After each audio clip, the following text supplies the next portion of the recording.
بسم اللہ الرحمن الرحیم۔ ماہ شعبان کی اور 15ویں شب کی فضیلت۔ شعبان کے پورے مہینے کی فضیلت ہے، مگر اس مہینے کی 15ویں شب کی جو فضیلت ہے وہ پورے مہینے کی نہیں۔ سب سے پہلے یہ بات معلوم ہونی چاہیے کہ اس رات کے کئی نام ہیں۔ لیلۃ البرات یعنی دوزخ سے بری ہونے کی رات، لیلۃ الصق یعنی دستاویز والی رات، لیلۃ المبارکہ یعنی برکتوں والی رات۔ مگر عرف عام میں یہ رات شب برات کے نام سے مشہور ہے، جو فارسی اور عربی زبان کے دو لفظوں کا مجموعہ ہے۔ شب کے معنی فارسی زبان میں رات کے ہیں اور برات عربی کا لفظ ہے جس کے معنی بری ہونے، نجات پانے کے ہیں۔ اس کے بعد یہ بات معلوم ہونی چاہیے کہ اس رات کی فضیلت رمضان المبارک کی شب قدر سے کم ہے، لیکن اس کی فضیلت سے انکار کرنا ایسا ہی ہے جیسے کوئی دن میں اس کے وجود کا انکار کرے یا سورج کی موجودگی میں اس کے وجود کا انکار کرے۔ حضور صلی اللہ علیہ وسلم نے فرمایا، اللہ تعالیٰ شعبان کی 15ویں شب کو آسمان دنیا پر نزول فرماتا ہے اور قبیلہ کلب کی بکریوں کے بالوں کی تعداد سے زیادہ گناہگاروں کی بخشش فرماتا ہے۔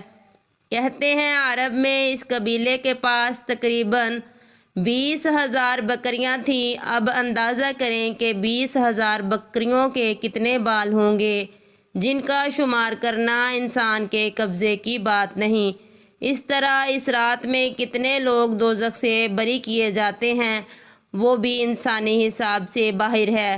حضور صلی اللہ علیہ وسلم نے فرمایا، جب شعبان کی 15ویں شب آتی ہے تو اللہ تعالیٰ کی طرف سے ایک منادی اعلان کرتا ہے کہ ہے کوئی بخشش کا طلبگار کہ اس کو بخش دوں، کوئی سائل کے سوال کرے میں اس کا سوال پورا کروں۔ حضرت محمد صلی اللہ علیہ وآلہ وسلم نے ام المؤمنین حضرت عائشہ صدیقہ کو مخاطب کرتے ہوئے فرمایا کہ کیا تمہیں معلوم ہے شعبان کی اس 15ویں شب میں کیا ہوتا ہے؟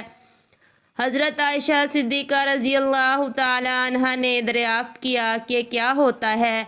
تو آپ صلی اللہ علیہ وسلم نے بتایا، اس رات میں یہ ہوتا ہے کہ اس سال میں جتنے پیدا ہونے والے ہیں وہ سب لکھ دیے جاتے ہیں، اور جتنے اس سال میں مرنے والے ہیں وہ سب بھی اس رات میں لکھ دیے جاتے ہیں، اور اس سال میں سب بندوں کے اعمال سارے کے سارے اٹھائے جاتے ہیں، اور اسی رات میں لوگوں کی مقررہ روزی اترتی ہے۔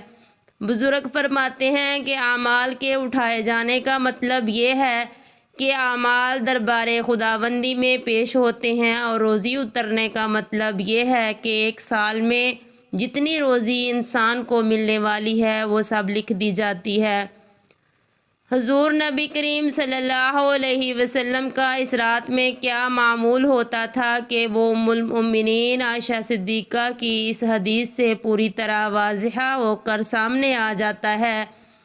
حضرت عائشہ فرماتی ہیں، میں نے ایک رات آپ صلی اللہ علیہ وسلم کو بستر پر نہ پایا، پس میں آپ کو تلاش کے لیے نکلی تو آپ کو بقیع قبرستان مدینہ میں پایا۔ آپ نے فرمایا، اے عائشہ، تجھے اس بات کا ڈر تھا کہ اللہ اور اس کا رسول تیرے اوپر زیادتی کرے گا؟ میں نے عرض کیا، یا رسول اللہ صلی اللہ علیہ وسلم، میں نے خیال کیا شاید آپ ازواج مطہرات میں سے کسی کے ہاں تشریف لے گئے ہوں۔ تب آپ صلی اللہ علیہ وسلم نے فرمایا، بے شک اللہ تعالیٰ شعبان کی 15ویں شب میں آسمان دنیا پر نزول فرماتا ہے، پس قبیلہ کلب کے بکریوں کے بالوں کے شمار سے زیادہ دوزخی لوگوں کی مغفرت فرماتا ہے۔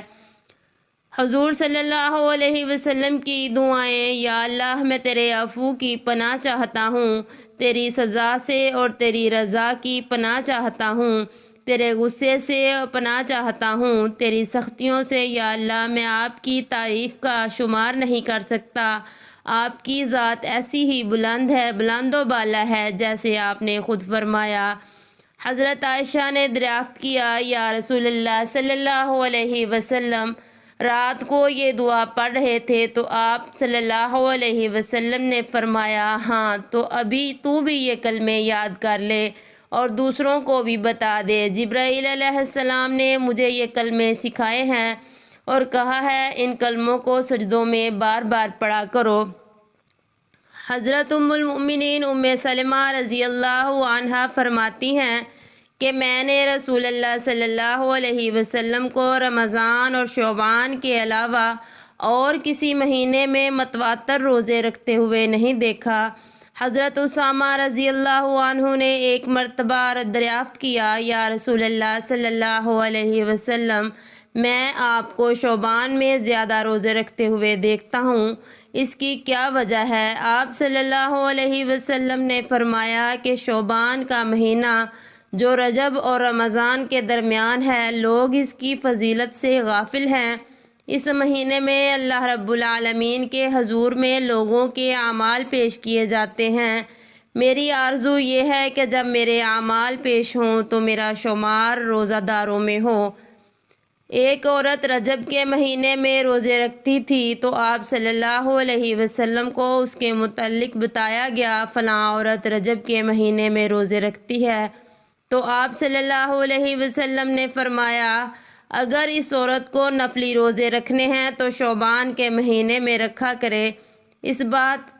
اصل بات عمل کی ہے، عبادت اللہ کی کرنی ہے۔ بعض افراد کو اس بات پر بھی اعتراض ہے آج کل لوگوں کے پاس عبادت کے لیے وقت نہیں ہے، اوپر سے اعتراضات کی بھرمار، شاید کوئی نفلی عبادت کرے اور اللہ تعالیٰ اسے قبول کر کے فرائض کی توفیق بھی عطا فرما دے۔ جزاک اللہ خیرہ۔